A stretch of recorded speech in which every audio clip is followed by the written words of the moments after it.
Have you ever wondered why some people seem to build wealth effortlessly, while others struggle despite earning a lot? Here's the thing. Success with money isn't about knowing all the financial formulas, it's about understanding yourself. Welcome to this special summary of The Psychology of Money by Morgan Housel. In this audiobook, we'll explore the life-changing lessons from The Psychology of Money, one of the most practical and insightful books on personal finance. We'll break down the principles in a way that's easy to understand and, more importantly, actionable. Let's dive in. Money is more than numbers, it's deeply personal.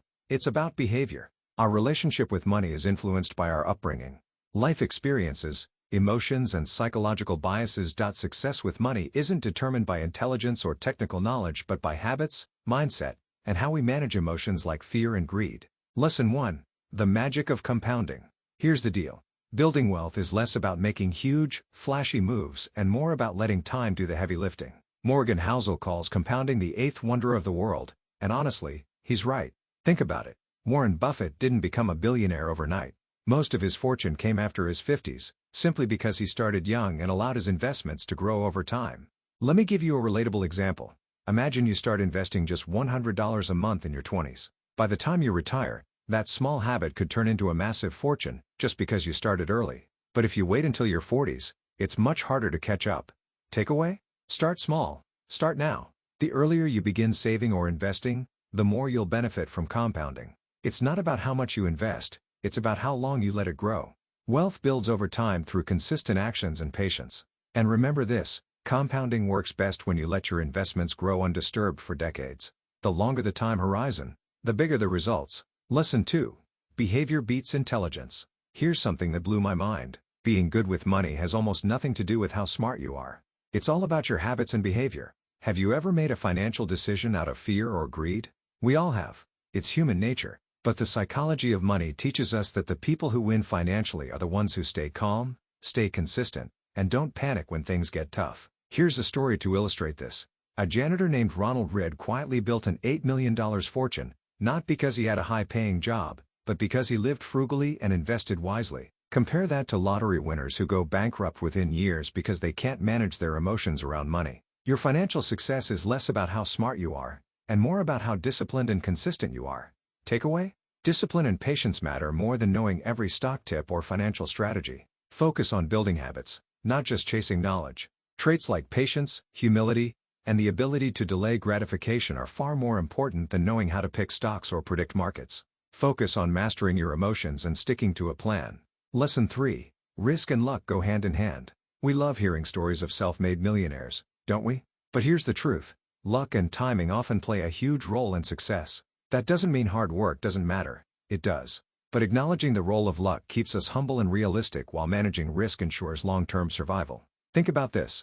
Bill Gates became Bill Gates partly because his school had access to one of the rare computers at the time. On the flip side, someone just as talented as Gates might not have had the same opportunity. While we can't control luck, we can control how we prepare and manage risk. Diversify your investments, save for emergencies, and don't bet everything on one big idea. Takeaway? Prepare for the unexpected. Diversify your investments and avoid putting all your resources into one opportunity. Success isn't just about taking big risks, it's about surviving long enough to enjoy the rewards. Lesson 4. Live below your means. This one is a game changer. True wealth isn't about how much you earn, it's about how much you keep.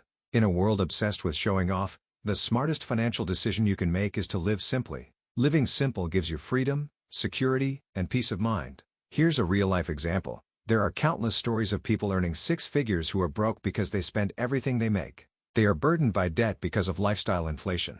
On the other hand, people with modest incomes who save consistently often end up far wealthier. The story of Ronald Reed, a janitor who quietly amassed an $8 million fortune by living frugally and investing in stocks over decades, exemplifies this principle. Compare this to lottery winners, who often go bankrupt within years because they fail to manage their spending. Ask yourself this, are you spending to impress others, or are you saving to secure your future? Takeaway?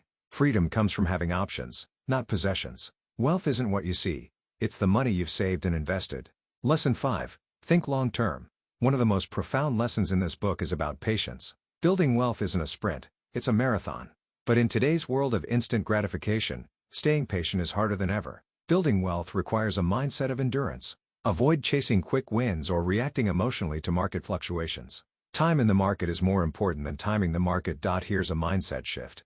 Instead of trying to predict every market move, focus on staying in the game. Many people lose money by reacting emotionally to short-term market fluctuations or chasing quick wins. The stock market might go up and down in the short term, but over decades, it has always trended upward. For example, consider someone who invested in the stock market during a crash. If they stayed invested instead of panicking, their portfolio would likely recover and grow significantly over time. During the 2008 financial crisis, many people panicked and sold their investments. But those who stayed invested saw massive growth in the years that followed. Takeaway? Think in terms of decades, not days. Patience pays off when it comes to investing. Time in the market beats timing the market every single time. At the end of the day, money isn't about fancy cars or big houses. It's about freedom. Freedom to spend your time how you want, the ability to live life on your terms, freedom to take care of your family, freedom to sleep peacefully at night, knowing you're secure. So, ask yourself, what does freedom mean to you? And what steps can you take today to move closer to it? Now that we've unpacked the key lessons from the psychology of money, it's your turn to take action. Start by reflecting on your own relationship with money. What changes can you make today to build a better financial future? Pick one habit, saving more, spending less, or thinking long-term, and commit to it. And if you found this video helpful, don't forget to like, comment, and subscribe for more content like this. Let's build wealth, one smart decision at a time.